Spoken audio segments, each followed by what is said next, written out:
Hello and welcome. You're watching Market Edge here on ET Now. I'm Harsaita, with me is Nisha, and over the next half hour or so, we'll give you a roundup of everything that's played out in markets, in Indian markets, on Thursday.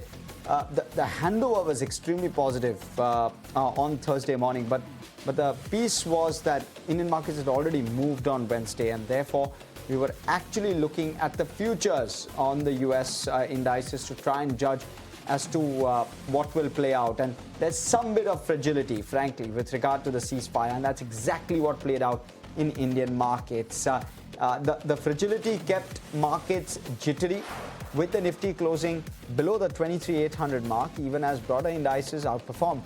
Metals and pharma lent some support. Financials and oil and gas and autos especially were the key drags in the market today. The rupee remained weak as a stronger dollar and renewed geopolitical tensions weighed on sentiment. Concerns around a fragile Iran ceasefire and rising oil risks continued to pressure the currency, even as the RBI stepped in to curb the volatility. Friday will be a crucial inflection point for markets, with the RBI's dollar unwinding deadline coinciding with the start of the earnings season.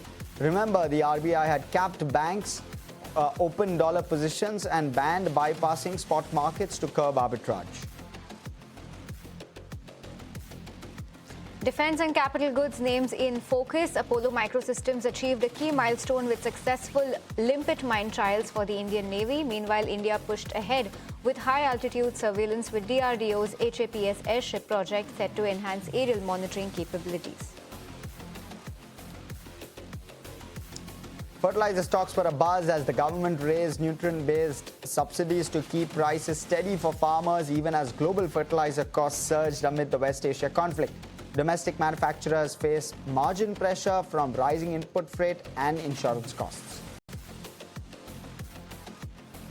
And India Inc. strikes a cautious tone amid geopolitical uncertainty. Sanjeev Puri flags inflation and energy risks, while TV Narendran highlights supply chain disruptions and rising costs being passed on to consumers. Sunil Kant Munjal warns of lingering uncertainty despite the ceasefire pause. Indraprastha Gas says supply remains stable with only marginal price hikes expected.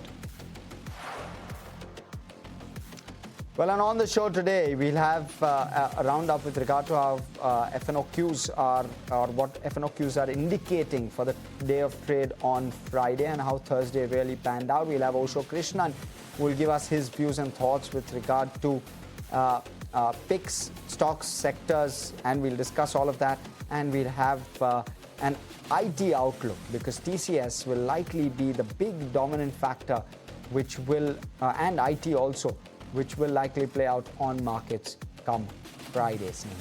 Okay, so that's everything that we are looking forward to. But yes, the big update right now, flashing on the bottom of the screen, is the numbers coming in from TCS. On a consolidated sequential basis, just looking at the numbers, the first look, revenue has come in at 70,698 crore rupees. That is slightly better than what the street was estimating at 69,000 crore rupees, nominally higher than that, more or less in line.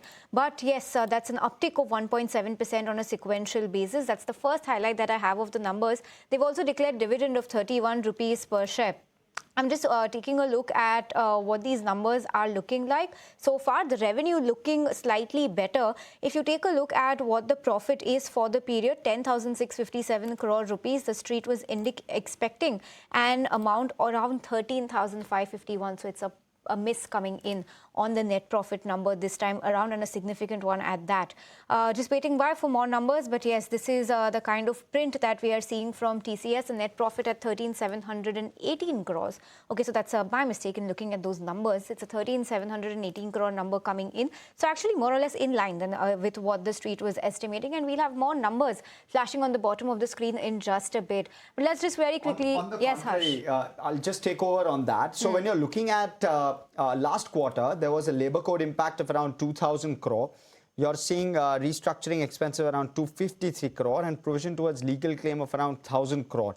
All of that, of course, depressed the profitability of last quarter, and last quarter's profitability was at approximately 10,657 crore. Absolutely precisely, 10,657 crore was the last quarter profit. This time, the 13,718 crore number looks healthy in comparison, and that's because of those one-offs that came through last quarter. We'll wait and watch as to how EBIT margins are likely to flow through. In fact, the revenue number coming in slightly better than what we at ET Now were penciling in, at least a couple of percentage points better. And that is likely because of the INR depreciation, right? I mean, very, very understandably, that INR depreciation tailwind is reflecting on the top line. There's a dividend of rupees 31 a share, which has also come through. We'll wait for the margin picture. 13,718 is the net profit number. And essentially, when you're looking at the estimates and trying to compare this with estimates, there was an anticipation, an expectation that around the 13,000 crore number is where the profit after tax will come in at. But I'm just trying to understand and probably dive a little bit deeper in trying to get a sense as to what this means, because a lot of it will be currency depreciation, which is getting built in to the growth when you're looking at the numbers sequentially. Let me bring on board Aditya Shah, founder, Hercules Advisors, joining us this afternoon to give us a sense on how he's looking at the TCS numbers. Aditya, above, below, in line, how would you rate it very quickly, first off, to start off? On now, steady set of numbers. I think the constant currency revenue growth, I think, is nearly about 1%, which was broad expectations. The EBIT margin is something that I'm looking for. I've not been able to see the numbers, but the PAT numbers is more or less in line with what was expected. Q3 was impacted, as you said, by all those one-offs. I don't think that is the case here. So from my perspective, steady set of numbers, nothing to get excited about. Now, guidance about the 27 business, disruptions on the Middle East verticals, on the Middle East business, what will happen there, and what is the future roadmap with respect to AI is something that I will watch out for in the comments. We have more clarity when it comes to numbers. The EBIT margin has come in at 25.3. Our internal poll was 25.5. So first, would like your view on that. And secondly, we have the constant currency number at 1.2% sequentially on the higher range of what we were estimating.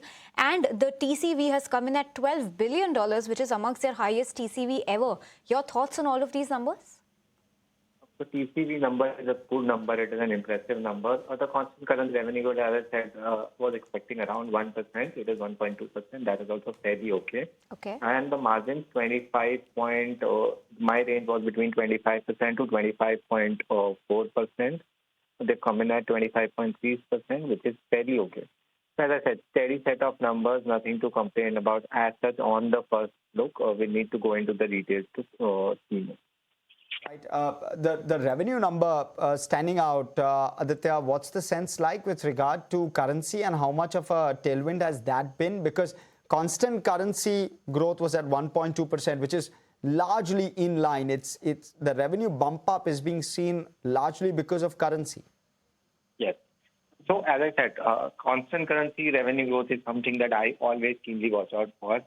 Currency tailwind is always there for these companies. 1% is fairly okay, but the more impressive point is the TCS, the TCV value.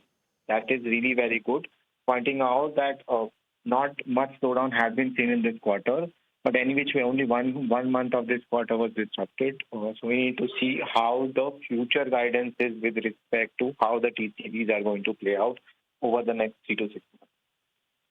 Okay, interesting. So that's the take coming in on a TCS. Of course, Aditya, thank you so much for joining us, giving us that first take. And also on such a critical day, it'll be interesting to see what the earnings commentary will look like, because that will essentially decide as to how the market reacts tomorrow. The numbers at the outset look slightly ahead, especially on the revenue count, slightly ahead of what the street was penciling in, especially and purely because of the rupee.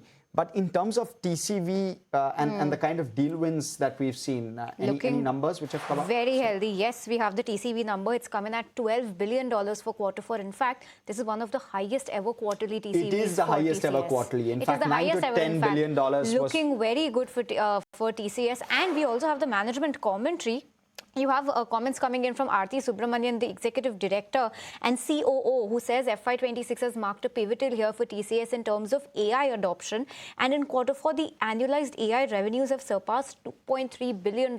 So looking very strong on the AI front, also driven by accelerated deployment of AI solutions. Strong deal momentum on the AI front. They've had partnerships with OpenAI, Amid, as well as ABB. And this has strengthened their position when it comes to infrastructure to intelligence. So sounding very good, sounding very positive when it comes to the AI front as well. And words coming in from Mr. Sudeep Kanumal, the Chief HR Officer.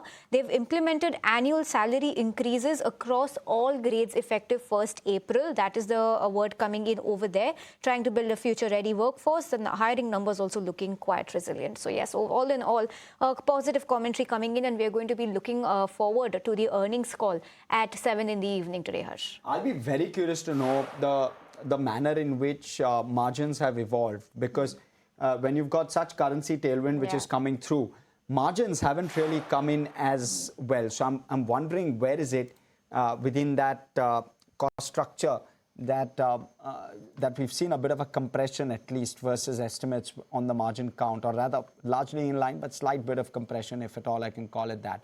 So that'll be something that I'd love to understand, and we'll probably get a perspective of that on the call as well. But let me bring on board Osho Krishnan. It's Chief Manager, Technical and Derivative Research at Angel One, joining us. Osho, great having you. And frankly, the headline is going to be IT, right? Tomorrow, Osho, largely because of TCS and its numbers, which have been disclosed. Talk to us how TCS looks on charts, and whether you're positive, especially of the IT basket, and if so, what are your favorites within that basket? Good evening, Harsh. Firstly, thank you for having me at the show. Well, yes, no doubt, technically, there has been multiple times that I have quoted that from here onwards, the IT sector is looking quite positive, because they have comparatively outperformed the market, the benchmark index, when we were witnessing a very strong sell-off. So from there onwards, I'm expecting that from here onwards, and even from past 1 week, the counter can see some kind of a strong strength or technical pullback. So for TCS, the immediate target that I'm expecting, that is of 2800 to 2900 on very short-term perspective. But if there will be a further continuation above the zone of 2900, then we can severely see a very strong positive traction coming back in the space or in the whole counter. So overall, I'm quite bullish at current levels. The valuations on technical and fundamental fronts both looks quite lucrative. There has been oversold parameters from where the counter is overturning and turning bullish. So one can definitely look for buying opportunity in TCS at current levels. Again, 2900 will be the first target, and a breakout above 2900 can even portray a further roadmap for the counter from medium to long-term perspective. And Osho, overall, give us a sense on where do you think the Nifty is headed next? Of course, lots of geopolitical factors at play. But yes, we've seen some cuts, but compared to the kind of gains that we saw in the previous trading session, those cuts don't look very extreme or exaggerated, if I could call it that. What is your outlook on the Nifty? What are some key levels to be watching out for? Overall, I'm having a quite optimistic view in the benchmark index and overall the equity market, because last year, looking at the technical setup from the month of April, we have seen a very strong bounce, and from there onwards, the market have seen strong recovery, reclaiming the lifetime high zones. So again, the same concept or the same technical structure has been made in this month as well. And the majority, the cycle of lower highs, lower lows, which was duly signed in the daily time frame chart of Nifty, that has been negated. So that is a very positive development for the benchmark index. So I'm expecting that from here onwards, there is a very strong reversal in the benchmark index, and one may look for buying opportunity. But from short term or very immediate term perspective, there might be some kind of retracement, because yesterday we have seen very strong momentum, approximately 1000 point of rally was there in Nifty. So some kind of retracement can be seen near about 23,500 to 23,400 is a very strong support zone. So if there will be any further correction towards the zone of 23,500, one should try to accumulate the positions, while on the higher end, 24,000 followed by 24,250 will be the immediate targets for Nifty. Some of the names which have actually done well in trade over the last couple of days have actually seen a bit of a correction in trade on Thursday. Give us a sense. L&T, Indigo, Shriram Finance, those were the ones which were standing out over the last couple of days of trade. Today, we've had a bit of correction in it. Is that just par for the course towards the graph going upwards, or is this something that we need to be worried about, and should one exit? See, overall, I expect that such kind of retracement might be seen in majority of the counters. But looking at the recent setup, for example, L&T have seen a very strong momentum in last three trading weeks. So it's not that only because of yesterday we are witnessing a positive traction, but no doubt, sir, there might be some kind of retracement that can be seen in the short-term period. But from a medium-term point of view, these counters look very much positive, and one may look for accumulation in these counters. For L&T, the strong support lies around the zone of 3,800 to 3,760 spot levels. If there will be further correction, then one should try to accumulate positions in the counter. On the higher end, 4,200 is the first target, followed by 4,400. Those are the levels that you're watching out for on L&T, 4,400 on the upside. Osho, other than this, any stocks that have made it to your radar? This dip that we've seen in the market, does that look good enough to be buying anything afresh? Yes, definitely. There are various counters which are looking very positive to me. The first one is Wari Energy. This counter has made a flat pattern breakout and also a double bottom formation on the daily time frame chart. So it is looking very positive to me, and I'm expecting that from here onwards, there is a strong potential and the counter can see strong momentum in the short term period. So 3360 is the target that I'm expecting, keeping a stop loss of 3100. The other counter which is looking very positive is MCX. It is again having a cycle of higher highs, higher lows. The counter is looking very positive. One may look for buying in this counter. 2650 is the accumulation zone. 2590 will be the advisable stop loss, and 2750 is the short-term target that I'm expecting in this counter. Okay, some stocks that you want to keep on your radar. Raghav here with all of the stocks that were buzzing in trade this Thursday. Right, Harsh. The markets had trimmed a percentage point given the news that's coming out of with respect to the choppy ceasefire. Certain stocks that remained in news is Apollo Microsystems, which was up 11.5%. The company has successfully completed the blast trials for Limpet mines, the only Indian company to successfully develop this for the Indian Navy. JTL Industries was up 14% today. The block deal was carried out yesterday. Abaku Asset Manager has bought 97 lakhs share of about 2.47% for this particular company. BHAL was up 4.5% today. Signed a technological collaboration agreement with excitation systems for synchronous machines with Korea-based E25 company. Embassy Development was up about 5%. The results, the business update that came about for this company were good. FY26 total pre-sales were at 4,631 crores, 132% up on a YOY basis. JP Morgan came about with certain positive brokerage, came about with the brokerage note positively for certain power stocks, hence initiated overweight for Hitachi Energy, initiated overweight for GE Vemova T&D, and initiated a neutral for Siemens Energy. Center had also approved an 11.6% increase in fertilizer subsidies. On the back of that, certain fertilizer stocks were also up. Gujarat Narmada Valley Fertilizer and Chemical were up 2%. Fertilizer and Chemical Travancore was up 5%. Rastriya Chemicals was up about 2%, and Coromandel International was up about 1.5%. Stocks that were down in the market today on the back of a choppy ceasefire were Interglobe Aviation, which was down about 3.5%, and L&T, which was down about 2.5%. These were the stocks that remained in news to watch out for. Okay, Raghav, thanks so much for taking us through that. So yes, those were all of the stocks in focus in the trading session. Some of the names that Raghav took belong to the defense category. BHEL, for example, was in focus, as was the case with Apollo Micro. Osho, your sense on the defense index overall, also in Thursday's trade, Nifty Defense was the top sectoral leader. Any preferences, any picks within the sector, and overall, what's the sectoral view? The overall defense counter has not performed really well in the recent period, but now the traction is returning back in the defense space. So one may look for buying opportunity. Currently, some of the counters are still at lower lows or lower highs formation, but overall the technical parameters have turned quite bullish from these levels. So one may look for buying opportunity. Again, BHEL has a very strong technical structure. The counter has given a sloping trendline breakout, and I'm expecting that in the short-term period, the counter can retest the zone of 290 to 300. So from short-term point of view, yes, this counter looks very positive. Other than this, from a medium to long-term point of view, BDL and HL, both of these counters are looking quite positive. There has been a signal of reversal in these counters, but from a longer-term perspective, one may look for accumulation in these counters as well. Wonder also, at least with regard to an Ola and an Ather, the kind of moves we've seen today, what do you make of those moves? 20% higher on Ola and 8% higher on Ather. See, firstly, I expect Ola has been into strong traction in the recent period, although the conviction is still lacks. My conviction lacks in the counter, but no doubt the counter has given a very strong performance, nearly 60% in this month. But overall, again, it is hovering below the long-term moving average. So I'm not very much convinced. But for short-term traders who already have position or who want to play the momentum, they may look for buying opportunity in the counter. 32 was a very strong support zone or was a very strong resistance. Now it turns to be a support levels. So 32 should be kept as strict stop loss in the counter. While on the higher end, 41 to 42 is the immediate target that I'm expecting in Ola Electric.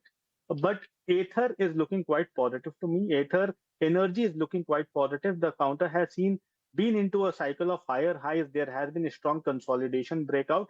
This may be continued in the coming future, and I am expecting a target of nearly 865 from short-term point of view. The structure remains very positive, very robust.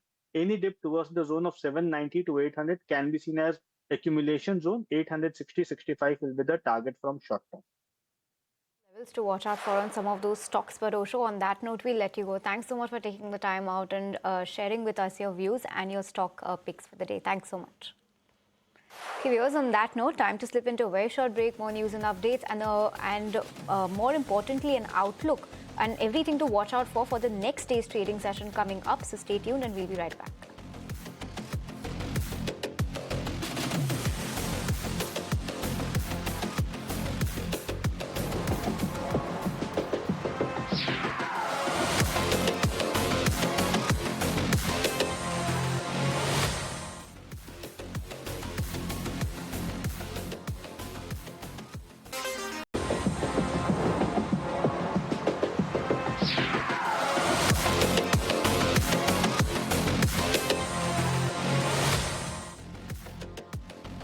Back with Market Edge, and yes, the talk of the town is the TCS earnings. We've got Sajeet joining us from the TCS headquarters. Sajeet, give us a roundup of what these numbers are and make sense of them for our viewers.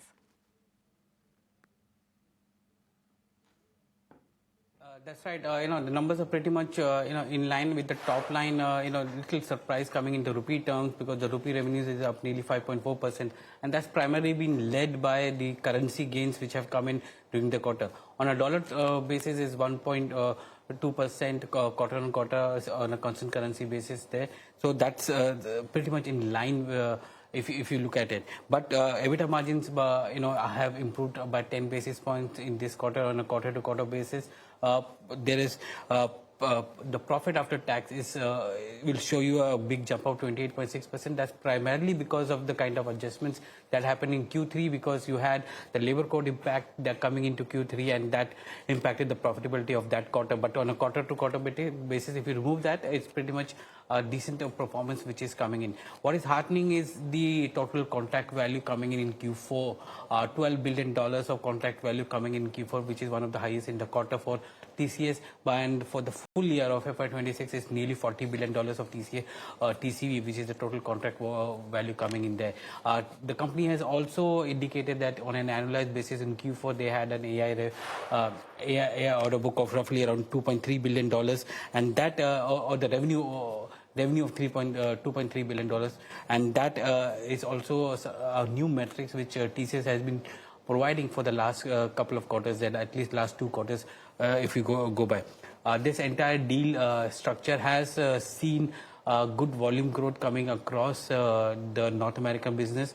There is slight dip which is there in the India business, which is there, but on the whole, this TCV is led by 3 mega deals which came in Q4, and overall they had 4 mega deals for the full year. So we'll wait and watch for what the management has to say with respect to commentary there on the outlook and how they're looking at the entire disruption of AI. But overall, the numbers for Q4 seems to be pretty much in line and slightly ahead of street expectations. Okay, thank you so much for that, Sajid. That's a roundup with regard to TCS's numbers. Stock reaction, of course, on Friday awaited. But let's in fact go across to Merrill. She's standing by because fertilizer companies were in focus on Thursday, and that's on the back of the fact that there's been a relief announced by the government, a nutrient-based subsidy of around 40,000 crore. That's nearly 11% more than last year amid the West Asian conflict. Margins may have come under pressure had the subsidy not come through. Merrill here to explain what it means for all the players. Well, yes, the subsidy for nutrient-based subsidy actually for the Kharif season planting is actually being increased by up to around 12%. And this is to ensure that the cost of a 50 kg DAP bag remains steady at rupees 1,350 for Indian farmers. But however, now the fertilizer space, of course, has seen a massive surge in global prices. Global DAP prices have increased up almost 20% from the beginning of the West Asia conflict. And urea as well has seen a surge of around 50% from the beginning of Middle East supply problems. Now, Middle East supplies more than half of India's DAP imports. So this subsidy was more than welcome for the Indian farmers, as Indian farmers actually depend a lot on imports for their fertilizer needs. In fact, the other government measures in place have been that that India has actually issued a tender to import more than 2.5 million metric tons of urea, where before the war, India's monthly imports of fertilizer stood at less than this, at only 2 million tons. And there's also some buffer that we're going to be seeing from the reserves that are currently in place. Total fertilizer reserves as of March 6th actually stood up almost 35% on a year-on-year basis. So this, in addition with the new subsidy, may actually provide some cushioning for fertilizer stocks, which have seen actually a lot of pressure since the beginning of the war. The fertilizer manufacturers across India actually even had to halt their production. So they were being squeezed from both ends, which may see some easing today after this fertilizer subsidy has been announced. Okay, Merrill, thanks so much for taking us through that. So names like GNFC, FACT, RCF, Coromandel International all did wonderfully in trade. But Merrill, while we have you with us, talk to us about what are going to be some of the important cues to be watching out for Friday's trading session. Yes, coming to you with a set of important cues to watch out for on the 10th of April. Starting first with India, the markets will be looking out for the weekly forex reserves data.